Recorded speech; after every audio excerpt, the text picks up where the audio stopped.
Hello बच्चों, मैं doctor Sunita Nandal कक्षा 11th और 12th के लिए अपठित गद्यांश का टॉपिक लेकर आई हूँ।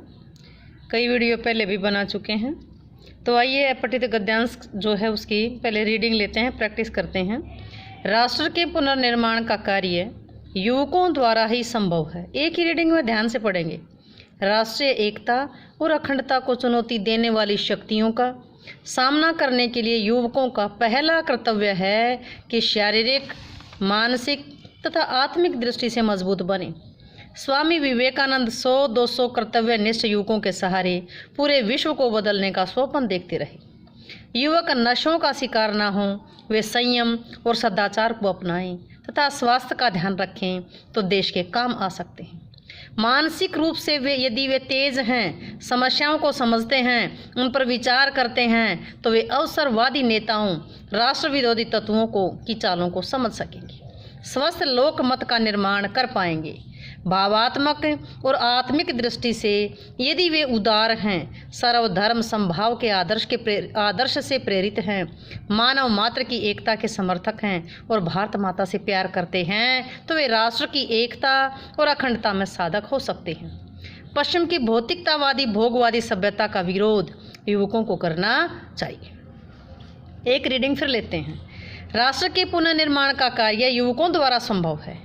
राष्ट्रीय एकता और अखंडता की चुनौती देने वाली शक्तियों का सामना करने के लिए युवकों का पहला कर्तव्य है कि शारीरिक, मानसिक तथा आत्मिक दृष्टि से मजबूत बने।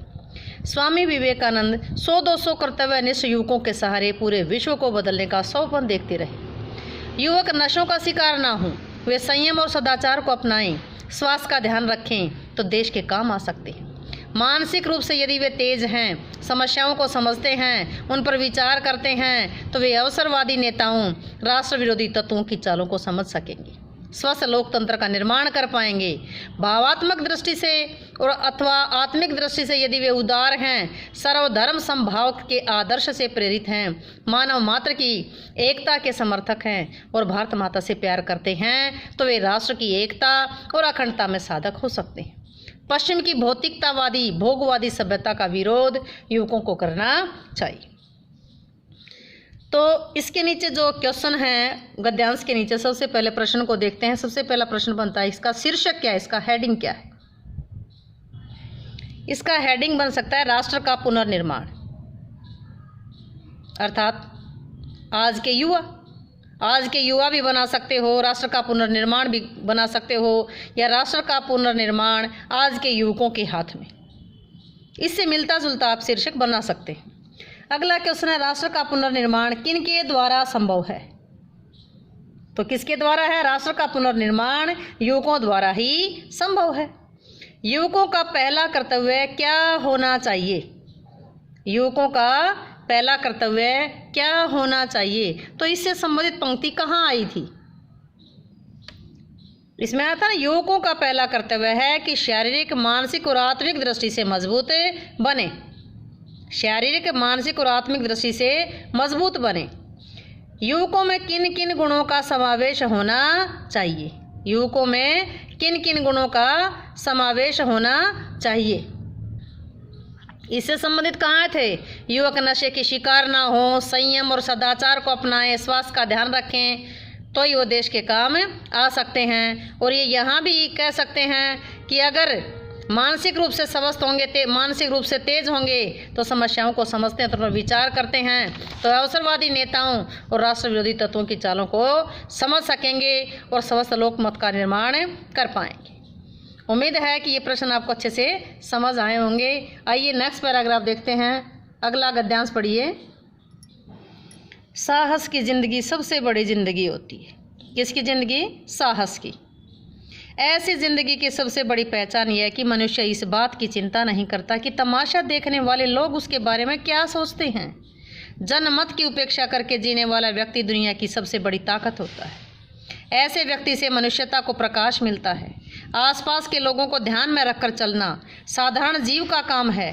क्रांति करने वाले लोग अपने उद्देश्य की तुलना ना तो पड़ोसी के उद्देश्य से करते हैं, न अपनी चाल को पड़ोसी की चाल देकर मध्यम बनाते हैं, मंदा करते हैं। वे स्वयं अपने जीवन के पथ का निर्धारण करते हैं। आइए एक रीडिंग और लेते हैं कि साहस की ज़िंदगी सबसे बड़ी ज़िंदगी होती है। ऐसी ज़िंदगी की सबसे बड़ी पहचान यह है कि मनुष्य इस बात की चिंता नहीं करता कि तमाशा देखने वाले लोग उसके बारे में क्या सोचते हैं। जनमत की उपेक्षा करके जीने वाला व्यक्ति दुनिया की सबसे बड़ी असली ताकत होता है।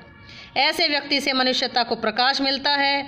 आसपास के लोगों को ध्यान में रखकर चलना साधारण जीव का काम है। क्रांति करने वाले लोग अपने उद्देश्य की तुलना न तो पड़ोसी के उद्देश्य से करते हैं, न अपनी चाल को पड़ोसी की चाल देकर मध्यम बनाते हैं। वे स्वयं अपने जीवन के पथ का निर्धारण करते हैं। तो शीर्षक क्या हो सकता है? साहस की जिंदगी। हिम्मत और जिंदगी कह सकते हैं, साहस की जिंदगी कह सकते हैं, सच्चा जीवन कह सकते हैं। कैसी जिंदगी सबसे बड़ी जिंदगी होती है? साहस की जिंदगी सबसे बड़ी जिंदगी होती है। साहस की ज़िंदगी की सबसे बड़ी पहचान क्या है? साहस की ज़िंदगी की पहचान ये है कि मनुष्य ये नहीं देखता कि तमाशा देखने वाले लोग उसके विषय में क्या सोचते हैं। आइए अगला प्रश्न देखते हैं। दुनिया की सबसे बड़ी ताकत कौन होता है? सबसे बड़ी ताकत जनमत की उपेक्षा करके जीने वाला व्यक्ति। लोग क्या कहेंगे? जनमत की उपेक्षा करके जीने वाला व्यक्ति दुनिया की असली ताकत होता है। उम्मीद है कि क्वेश्चन आपको अच्छे से समझ आए होंगे। समझ आए हैं तो वीडियो को लाइक करें, शेयर करें, चैनल को सब्सक्राइब करना ना भूलें।